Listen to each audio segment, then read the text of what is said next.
Good morning, CA, and welcome to today's episode of Wellness Wednesday. Today's topic is how the COVID-19 pandemic hit some of us harder than others. Some of us already struggled with feelings of isolation and hopelessness before these unprecedented times. This is particularly true for many of us who are impacted by systems of oppression and discrimination. While some of your usual strategies for coping may not be as accessible to you at this time, such as GSA, cultural connections, land-based activities, there are some things you can. Fight back against feelings of isolation. Remind yourself there are some things you can change and some things that you can't. Remember that your identity, your community, and your friends are a source of strength. And don't forget that there is always hope. This is a really great graphic about things I can't control and I'm not responsible for on the blue background. And then within the center, the circle, things that you can control. A few examples of things that you cannot control are the COVID pandemic, other people's motives, other people's racist views and behavior, the rules around physical distancing, other people's actions. What can you control? Things like how I look out for and care for the people around me, finding things that bring me joy, letting myself take breaks, educating myself about others' views and experiences.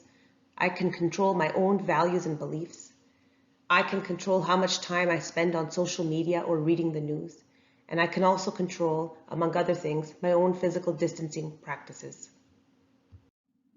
Here are some tips and tricks on how to cope and help. Feel free to tune out. Adapt your mental health routine. Don't forget to try and have some fun. And look out for the people you love.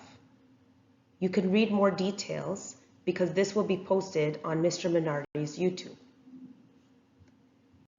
Supporting yourself is also very, very important. You can connect with people who share your identities or you trust to understand what you are going through.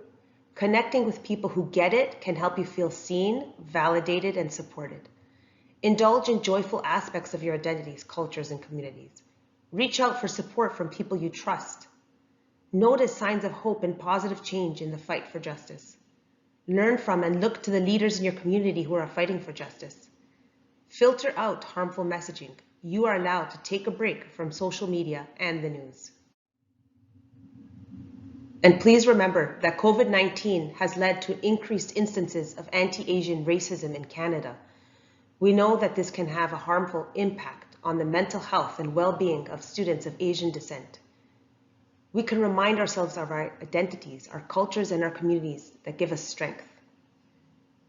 We can remember that there is hope, hope in ourselves, our community, and our society. Here are some ideas on how to cope with traumatic racial events. Increase your self-care and focus on healthy coping styles. Connect with those who validate and understand your feelings. Journal and write it out. Actively be an advocate.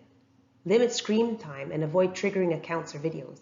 Reach out for help to a caring adult. Here's a very detailed and informative graphic on how to become an anti-racist. Because to fight systemic racism, you have to be an anti-racist.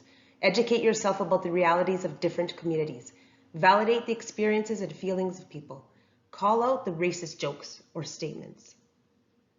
And if you look here at the center, becoming an anti-racist starts at the fear zone, the learning zone, and then the growth zone.